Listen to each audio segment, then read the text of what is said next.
This is Tom Duty, middle-aged American living in New Jersey near the Lincoln Tunnel. If you were to visit my website, you would type Howdy Doody into Google. You'll find the correct spelling of the famous puppet, and then you combine Tom Duty in a Google search from my site. This is the Austin, Texas serial bomber.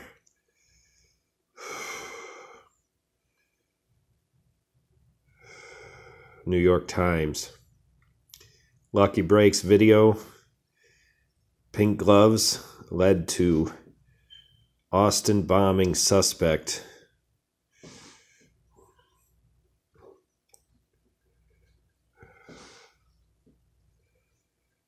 Officials investigated near a red vehicle that is believed to have been driven by suspect in Round Rock on Wednesday.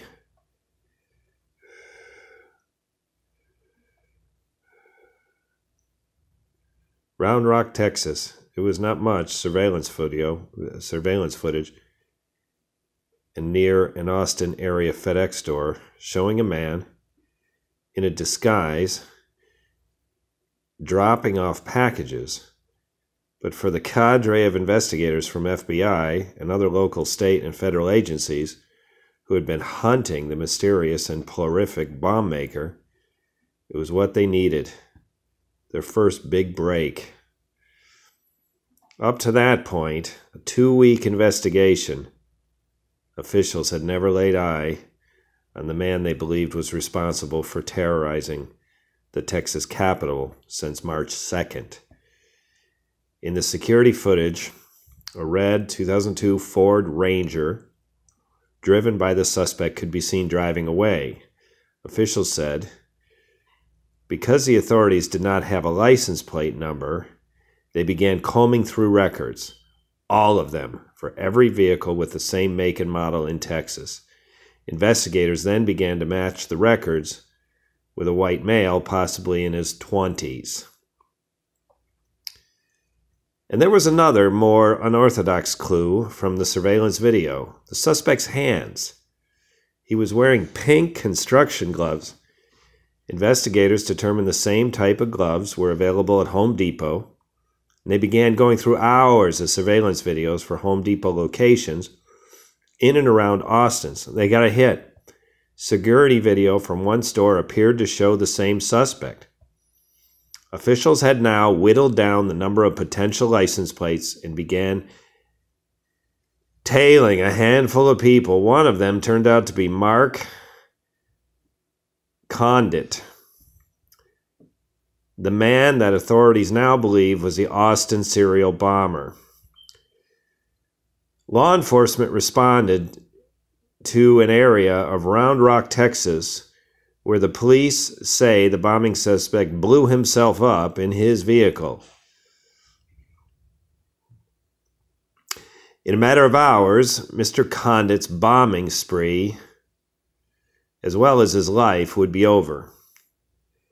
As SWAT officers closed in, Mr. Condit, a 23-year-old man from the Austin suburbs with no criminal record, ignited one of his homemade devices inside the vehicle on Wednesday and killed himself before he could be apprehended. The dramatic and deadly trail of homemade explosions that left 2 people dead and injured 4 others ended in a ditch off Interstate 35 in Round Rock, with the windows of his vehicle blown out and his motive as unknown as ever. In the hours after Mr. Condit's death, a portrait of the bomber, his bombs, and his techniques emerged.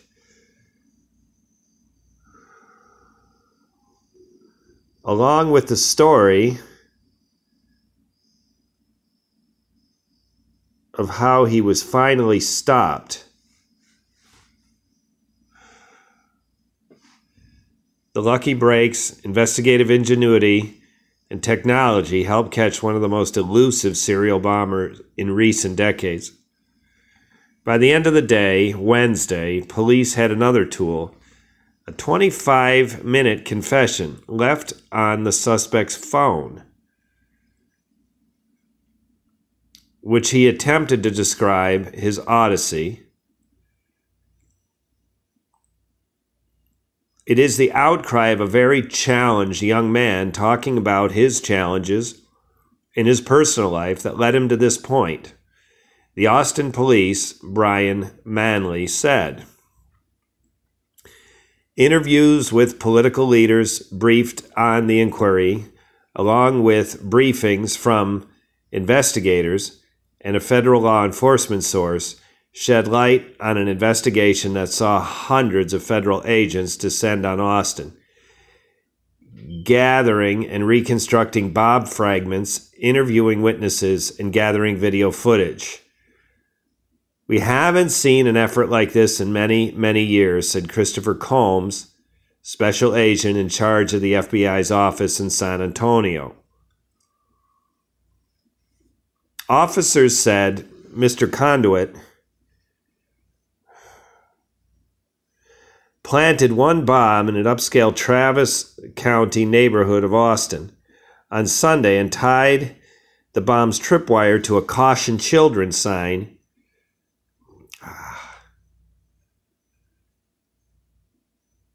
Children at Play sign, which he himself put next to the sidewalk, and he brought along with 4 others at Home Depot. Investigators used his cell phone data to put him on the scene of explosions in Austin. He also got his Google search history. But officials said the crucial first break came when Conduit mailed the packages at the FedEx store earlier this week.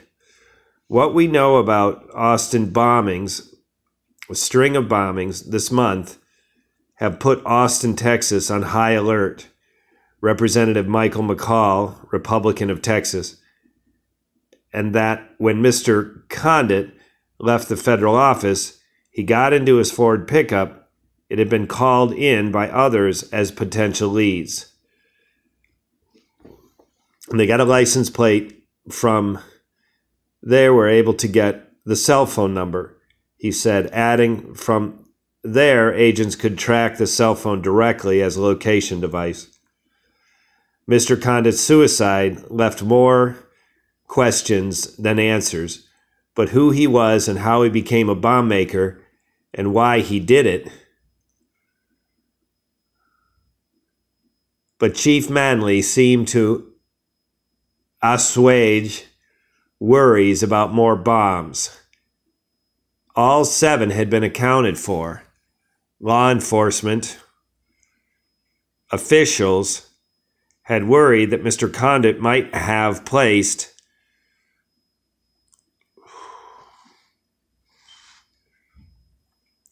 or sent additional bombs in the hours before he died, and officials said they were still looking into whether Mr. Conduit had any accomplices.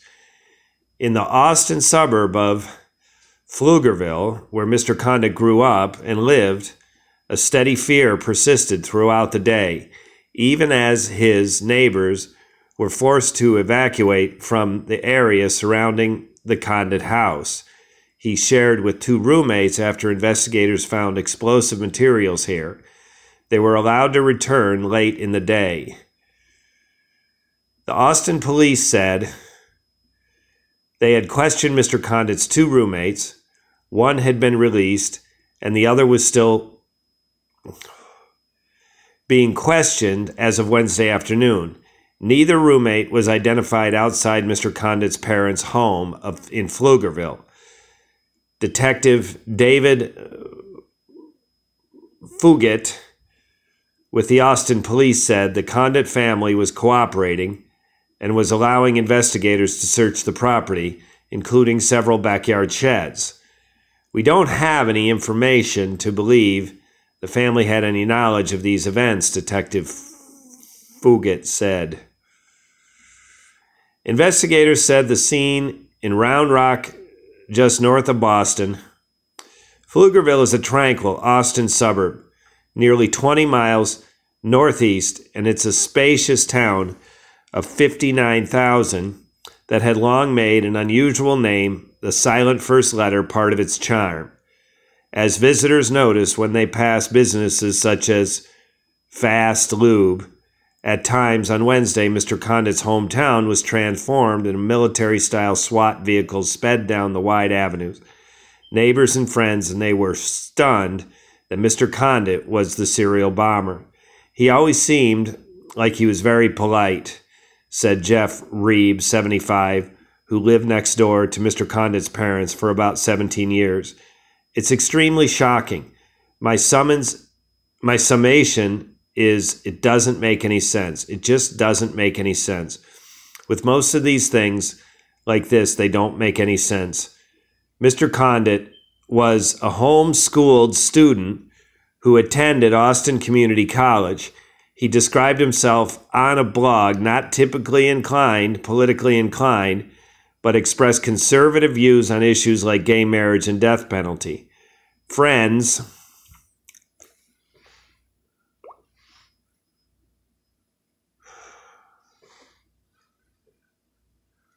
neighbors described him as a loner. He was a nerd, always reading, devouring books, computers, and things like that, said Donna Sebastian Harp, who had known the Condit family for nearly 18 years. He was always kind of quiet. The attacks began when the package bomb detonated on the porch of an Austin home, killing Anthony Stephan House, 39. Anthony Stephan House, age 39.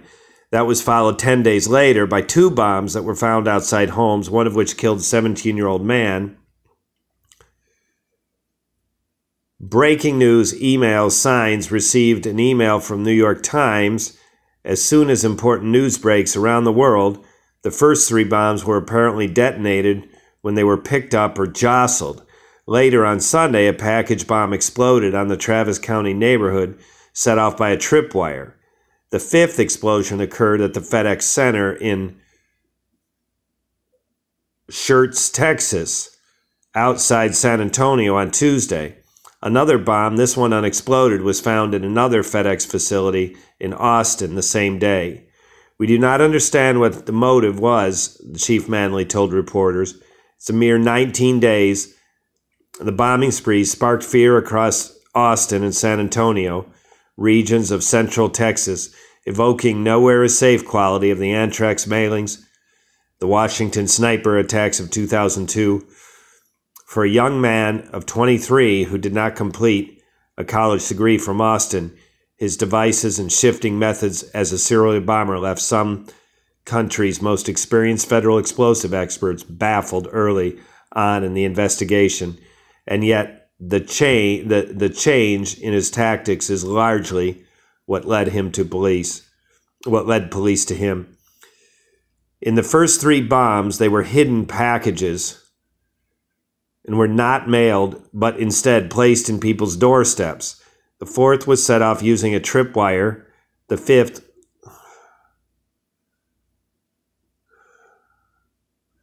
After the explosion of the FedEx facility in Schertz, investigators had turned Mr. Condit from a person of interest to the primary suspect.